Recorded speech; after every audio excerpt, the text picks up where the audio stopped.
of this conference, especially Dr. Tariq Mahmood Mia and all the organizers for giving me the opportunity to speak on this forum. I was supposed to talk about prenatal diagnosis.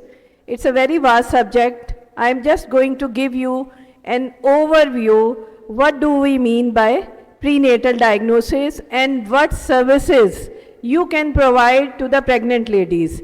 Because most of our patients, they are getting their antenatal checkups from the family physicians. I am going to restrict my talk to the first trimester diagnosis. I am not going to discuss the NAMLI scan, that is 18 to 20 week scan, जो हम सब या मरीज़ हमें आके कहते हैं कि जी बड़ा स्कैन करवाना है, बड़े वाला अल्ट्रासाउंड या रंगीन अल्ट्रासाउंड, हालांकि वो रंगीन नहीं होता, बट दे से कि हमने रंगीन अल्ट्रासाउंड करवाना है।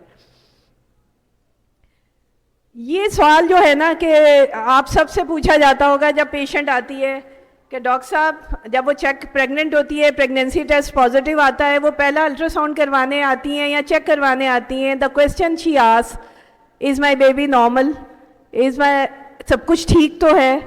और हम आमतौर पे क्या जवाब देते हैं? हम ये कहते हैं हाँ माशाल्लाह सब कुछ ठीक है, इंशाल्लाह सब कुछ ठीक रहेगा। अब इस सवाल के जवाब में या तो हम ये वाली अप्रोच अपना सकते हैं कि बस कुछ ना करें और इस उम्मीद पे रहें कि सब कुछ ठीक रहेगा, बट एज ए फिजिशियन हमारी अप्रोच ये वाली नहीं होनी चाहिए। Our approach should be that we should provide her with certain test and investigations which can reassure her that her baby is normal. So that is the concept of prenatal diagnosis. That means diagnosis of the birth defects or chromosomal abnormalities in the baby before the baby is born. और इसकी importance ये है कि US के stats हैं, हमारे पास पाकिस्तान में तो कोई स्टैट नहीं है, कि 1 out of every 33 बेबीज़, यानी हर 33 में से एक बच्चा बर्थ डिफेक्ट से पैदा होता है। और जो इन्फेंट डेथ्स हैं, हर 5 में से एक बच्चे की जो डेथ होती है that is related to some birth defect. अब क्वेश्चन यहाँ पे ये राइज होता है, और फैमिली फिजिशियन के लिए बहुत इंपॉर्टेंट है कि जब प्रेगनेंसी टेस्ट पॉजिटिव आता है तो फर्स्ट जो उनका कांटेक्ट होता है वो फैमिली फिजिशियन होता है। They go for a checkup to the family physician. तो क्वेश्चन ये है कि should every pregnant women be screen? क्या हमें तमाम प्रेग्नेंट औरतों को स्क्रीन करना चाहिए for the chromosomal abnormalities? Ideally the answer should be yes, क्योंकि ये हर औरत का हक है कि उसको ये पता हो कि उसके होने वाला बच्चा नॉर्मल है या कि नहीं है।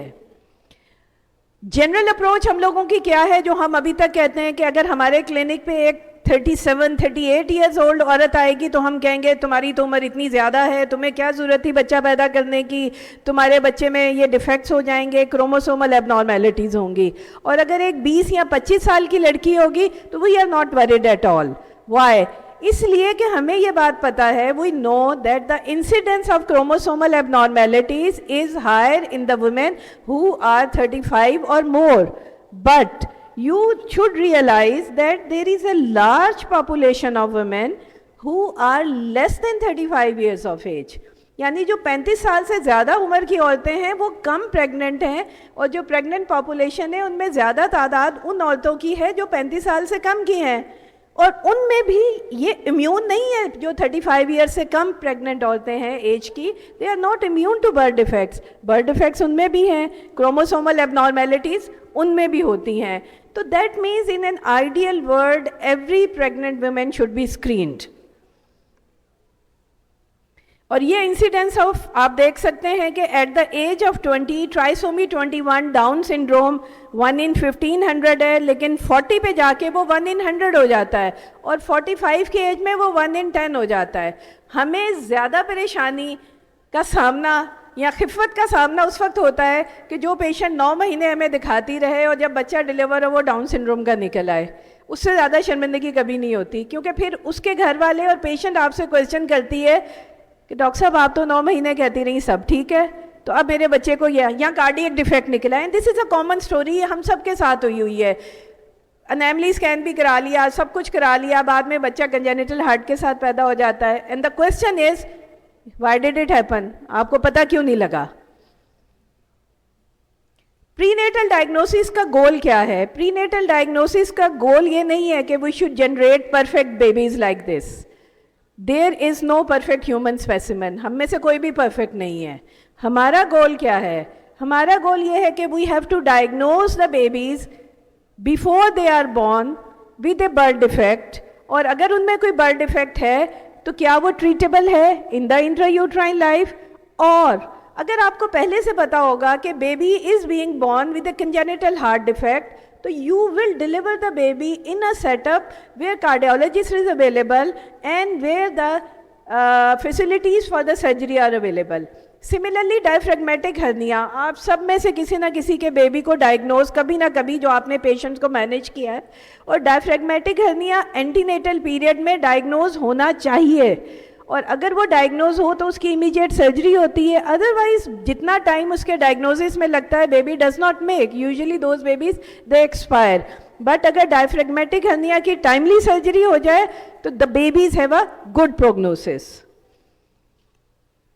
सो कुछ लोग ऐसे, अगर हमारे सर्कमस्टांसिस ऐसे हैं या हमारा रिसोर्सेज इतने नहीं है कि हम हर पेशेंट को स्क्रीनिंग ऑफर करें, तो उन पेशेंट को जिनकी फैमिली हिस्ट्री है, जो कोई ड्रग्स ले रहे हैं, जिनकी एज 35 से ज़्यादा है, जिनको प्रेगनेंसी में कोई वायरल या बैक्टीरियल इन्फेक्शन हुई है, या कुछ मेडिसिन ऐसी ले रहे हैं, या उनको कोई मेडिकल कंडीशन है लाइक अनकंट्रोल डायबिटीज़. हम सबको पता है अनकंट्रोल डायबिटीज़ में cardiac defect, caudal regression syndrome very common, uncontrol diabetics.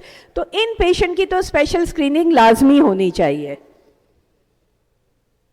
Screening test दो तरह के होते हैं. एक होता है स्क्रीनिंग मतलब कैसे डायग्नोज करें. एक स्क्रीनिंग टेस्ट होता है और एक डायग्नोस्टिक टेस्ट होता है. स्क्रीनिंग टेस्ट आप लार्जर पॉपुलेशन पे अप्लाई करते हैं, और जो स्क्रीन पॉजिटिव निकलेंगे उनको फिर आप डायग्नोस्टिक टेस्ट करते हैं. उन लोगों के स्क्रीनिंग टेस्ट जो हमारे पास अवेलेबल हैं, they are ultrasound. Ultrasound is a screening test as well as a diagnostic test, क्योंकि अल्ट्रासाउंड से अगर आप एनेंसेफली डायग्नोज कर लेते हैं, होलोप्रोजेंसेफली डायग्नोज कर लेते हैं, single ventricle of the brain diagnose कर लेते हैं, these conditions are not compatible with life, तो ये डायग्नोस्टिक हो गया. लेकिन अगर अल्ट्रासाउंड पे आपको इंक्रीज एंटी मिलती है, एकोजेनिक बावल मिलती है, डायलेटेड रीनल पेल्विस मिलती है, तो these are soft markers for chromosomal abnormalities, जो आपको मजबूर करेंगे कि आप इन्वेजिव टेस्ट की तरफ जाएं. इन्वेजिव टेस्ट जो अवेलेबल है that is CVS and amniocentesis. आप सब लोग, मेरा ख्याल है जितनी हमारी यहाँ बैठी हुई हैं हमारी respectable family physicians, they are doing ultrasounds at their clinic and you do a first trimester ultrasound. What is the objective of first trimester? Generally हम क्या करते हैं फर्स्ट ट्राइमेस्टर अल्ट्रासाउंड में? कार्डियक एक्टिविटी देखते हैं, CRL मेजर की, patient को reassure करा दिया. Now the world has moved. वो ये कहती है कि आप अल्ट्रासाउंड जो फर्स्ट ट्राइमेस्टर है उसमें major anomalies can be detected on a 14-week ultrasound. My question is कि पहला अल्ट्रासाउंड कब होना चाहिए? आप सबका क्या ओपिनियन है? और दूसरा क्वेश्चन ये है कि क्या अल्ट्रासाउंड सेफ है? जो मरीज़ नहीं तो मरीज़ की सास आपसे ज़रूर पूछती है कि डॉक्टर साहब इसमें शुआएं हैं, क्या ये बच्चे के लिए सेफ़ हैं? ये अभी तक मैं ये क्वेश्चन सुनती हूँ. तो उसका जवाब ये है कि B मोड और M मोड बिल्कुल सेफ़ हैं, लेकिन सेफ़ होने के बावजूद आपने ये प्रिंसिपल जहन में रखना है, as low as reasonably achievable. कम से कम टाइम आपने अल्ट्रासाउंड करना है. जहाँ तक डॉपलर है, रंगीन अल्ट्रासाउंड 11 वीक से पहले उसको अवॉइड करें, क्योंकि उससे ज़्यादा एनर्जी जनरेट होती है, उसके बायो इफेक्ट ज़्यादा हैं, तो वो बेबी में एनामलिस कर सकता है. 11 वीक्स के बाद डॉपलर भी सेफ़ है, लेकिन अलारा का प्रिंसिपल आपने as low as reasonably possible रखना है. माय क्वेश्चन इज कि पहला अल्ट्रासाउंड कब करना चाहिए? क्या इस स्टेज पे करना चाहिए? हमारे यहाँ तो जैसे ही प्रेगनेंसी टेस्ट पॉजिटिव होता है, एक दिन ऊपर होता है, पेशेंट क्लिनिक पे आ जाती है. अब इस स्टेज पे योग सैक नज़र आ रहा है, कुछ दिनों के बाद आई तो जी CRL नज़र आ गई, उसके बाद आई तो फिर हमें पूरा बेबी नज़र आ रहा है. एंड बिलीव यू, मेरा ज़ाती ख्याल है कि हम इन सारी स्टेजेस पे अल्ट्रासाउंड कर रहे हैं, which should not be done. अगर आप UK में होंगी, अब्रॉड होंगी, तो फर्स्ट अल्ट्रासाउंड की जो कॉल आएगी आपको, वो ये कहेंगे आफ्टर 10 वीक्स. पहला चेकअप ही UK में 10 वीक्स के बाद होता है. And now the recommendation is, क्योंकि उससे पहले जो खुद ब खुद मिसकैरेजेस होने हैं वो हो जाएंगे. आपको अल्ट्रासाउंड करने या ना करने से कोई फायदा नहीं होगा अनटिल एंड अनलेस पेशेंट को ब्लीडिंग है या पेशेंट को पेन है। आपने टॉपिक उन कंडीशंस को, ये मैं एसिम्टोमेटिक पेशेंट की बात कर रही हूँ, तो ideally should be done at 10 to 14 weeks of gestation. I am running out of time, मेरी प्रेजेंटेशन थोड़ी लंबी है, मुझे 2-3 मिनट एक्स्ट्रा चाहिए। तो first trimester ultrasound should be done at 11 to 14 weeks of gestation.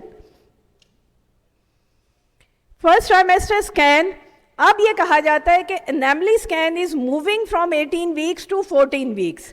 आप 14 वीक्स पे वो ये कहते हैं फीटल जीनोमिक स्कैन, कि आप सॉफ्ट मार्कर्स ढूंढ रहे हैं कि बच्चे में कोई क्रोमोसोमल एबनॉर्मेलिटी तो नहीं है। तो ये तमाम चीज़ें करने के अलावा आपने और उसमें क्या देखना है, you can C cranium, you can see the two ventricles, you can see the choroid plexus। इस स्टेज के ऊपर आप major CNS malformation at 14 weeks diagnose कर सकते हैं। फीटल फेस का profile view with a good resolution machine आप देख सकते हैं। You can see the eyeballs, you can see the cornea. Neck में you have to measure the NT and that is the most. Thorax में आपको 4 chamber view बड़ा अच्छा नजर आता है, आउटफ्लो ट्रैक नजर आते हैं, डक्टस विनोसस का फ्लो आप देख सकते हो। सिमिलरली एब्डोमेन के सेक्शन में आप एब्डोमिनल सर्कमफ्रेंस मेजर कर सकते हो, स्टमक बबल नज़र आ सकता है, कॉर्ड की इंसर्शन नज़र आती है और दोनों अम्बिलिकल आर्टरीज आप देख सकते हो। सिमिलरली एंटीरियर एब्डोमिनल वॉल के डिफेक्ट भी फर्स्ट ट्राइमेस्टर में डायग्नोज हो जाते हैं, स्पाइन के डिफेक्ट भी डायग्नोज हो सकते हैं, लिम्ब के डिफेक्ट्स भी डायग्नोज हो सकते हैं। So most of the major malformations can be diagnose in the first trimester, can be. और अगर आप 100% डायग्नोज नहीं कर सकते तो आपको एक सस्पिशन हो गया है, आप उसका अर्ली एनैमली स्कैन करवा सकते हैं बजाय इसके कि आप उसको लेट करें, ठीक है। इसके बाद एक दूसरे टेस्ट जो हमारे पास अवेलेबल हैं वो बायोकेमिकल मार्कर्स हैं। तो फर्स्ट ट्राइमेस्टर में मैटरनल एज, NT की मेजरमेंट और बायोकेमिकल मार्कर्स, इनको मिला के देयर आर सॉफ्टवेयर जो आपको रिस्क बता सकते हैं कि इस पर्टिकुलर औरत में ट्राइसोमी 18, 21 एंड 13 का कितना रिस्क है। And you can see the difference between a normal NT and an increase NT, आपको नजर आ रही है। NT कब मेजर करनी है, 45 से 84 मिलीमीटर CRL लेंथ पे एंड 11 to 13.6 वीक्स के दौरान। NT अगर 3 और 3.5 से ज़्यादा है तो this is suspicious and this may be an indication for invasive diagnostic testing. इसके बाद ये मैं अब छोड़ देती हूँ क्योंकि वो मुझे दिखा रही हैं कि 5 मिनट रह गए। नाउ द इसमें बायोकेमिकल स्क्रीनिंग में फर्स्ट ट्राइमेस्टर में आप 2 मार्कर्स करते हैं और सेकंड ट्राइमेस्टर में 4 मार्कर्स होते हैं। लेकिन अब जो लेटेस्ट चीज़ है जो आप सबको पता होना चाहिए, जो अवेलेबल भी है पाकिस्तान में, that is cell free fetal DNA। Maternal circulation में, हम सब की सर्कुलेशन में DNA फ्री फिर रहा होता है, वो हमारा DNA है। लेकिन व्हेन वी आर प्रेग्नेंट तो फीटल DNA भी हमारी सर्कुलेशन में मौजूद है। तो cell free fetal DNA detects that fetal DNA और उसके बेसिस के ऊपर major chromosomal abnormalities, specially it is specific for trisomies and sex chromosome aneuploidies, they can be detected. Cell free fetal DNA Lahore में available है, cost उसकी थोड़ी ज़्यादा है, results within a week to 10 days उसके आ जाते हैं। Mind you, it is a screening test, it is not a diagnostic test. अगर सेल फ्री फीटल DNA के ऊपर आ जाता है कि बेबी अफेक्टेड है तो फिर उसकी इन्वेजिव डायग्नोस्टिक टेस्टिंग होनी चाहिए। So this is cell free fetal DNA। यह मैंने 5 मिनट और लेने, मुझे 20 मिनट कहे थे। इसके अलावा डिटेक्शन रेट जो है ट्राइसोमी 21 का सेल फ्री फीटल DNA से 99% है, ट्राइसोमी 18 का 97% है और ट्राइसोमी 13 का 96% है। इसके बाद मैं थोड़ा सा ये बात करना चाहूँगी कोरियोनिक विलस सैम्पलिंग। अगर किसी का सेल फ्री फीटल DNA पे आ गया है कि 99% रिस्क है कि the baby might have a down syndrome, तो that lady should have an invasive test. Invasive test होता है chorionic villus sampling and amniocentesis और cordocentesis. Chorionic villus sampling and amniocentesis हम गंगाराम में कर रहे हैं, फ्री ऑफ कॉस्ट कर रहे हैं. हमारे पास थैलासीमिया सेंटर में हम थैलासीमिया के पेशेंट की फ्री ऑफ कॉस्ट करते हैं, और जो चिल्ड्रन हॉस्पिटल से हमें पेशेंट आते हैं उनकी भी हम chorionic villus sampling free of cost करके देते हैं. Ideally it should be done eight not before 10 weeks. अगर 10 हफ्ते से पहले करेंगे तो बेबी में लिम्ब रिडक्शन डिफेक्ट और ओरोमैंडिबुलर डिफेक्ट्स होने का खतरा है. It should be done after 10 weeks. और इसकी 2 अप्रोचेज हैं, transabdominal and transcervical. We are doing transabdominal approach, और उसके रिजल्ट्स जो हैं वो हम पेशेंट को विद इन 2 वीक्स दे देते हैं. और जो बाहर जाने होते हैं वो फिर जर्मनी जाते हैं, फिर उनका अपना टाइम होता है रिजल्ट की वापसी का. Amniocentesis, another test for confirmatory test for aneuploidies in the unborn baby. वो टेस्ट भी हमारे पास अवेलेबल है, बट एमनियोसेंटेसिस की टेस्टिंग पाकिस्तान में नहीं हो रही, वो सैंपल बाहर भेजना पड़ता है, तो इसलिए फिर हम वो वाला टेस्ट नहीं कर रहे. CVS की टेस्टिंग हमारे पास थैलासीमिया के लिए हो रही है, और पिंडी में बाकी जेनेटिक एबनॉर्मेलिटीज़ के लिए जनरल सोहेब की लैब में हो रही है. यहाँ पे मैं आखिरी मेरी स्लाइड है जो मैं ये बात करना चाहूँगी कि CVS या प्रीनेटल डायग्नोसिस के बारे में कहा जाता है कि क्यों हम करें, why should we do it, जब हम कुछ कर नहीं सकते. टर्मिनेशन कैसे करें, क्या टर्मिनेशन जायज़ है या जायज़ नहीं है, तो उसके बारे में ये फतवा है इंटरनेशनल इस्लामिक फ़िक़्ह काउंसिल का. एंड द फतवा says, if proven by a committee of at least 2 competent and trustworthy medical experts, यानी 2 medical experts, on the basis of examination 120 days of life से पहले ये बता दें कि the baby is suffering from an abnormality which is not compatible with life, then termination of pregnancy on the request of the family is जायज़. और साथ ही वो ये कहते हैं कि अगर 120 दिन से ज़्यादा गुजर गए हैं, abortion becomes totally forbidden and it is deemed a form of murder that will result in prosecution unless the continuation of pregnancy to full term poses a risk to the mother's life. अगर माँ की ज़िंदगी को ख़तरा है 120 दिन के बाद और 2 ऑथेंटिक डॉक्टर, ट्रस्टवर्दी डॉक्टर कहें कि टर्मिनेशन, तो दैट इज़ जायज़. दिस इज़ द फतवा and that can make your life easy. अगर आप फर्स्ट ट्राइमेस्टर में डायग्नोज कर लें कोई लीथल एबनॉर्मेलिटी है, तो before 120 days of life you can offer termination of pregnancy to the family. Thank you so much.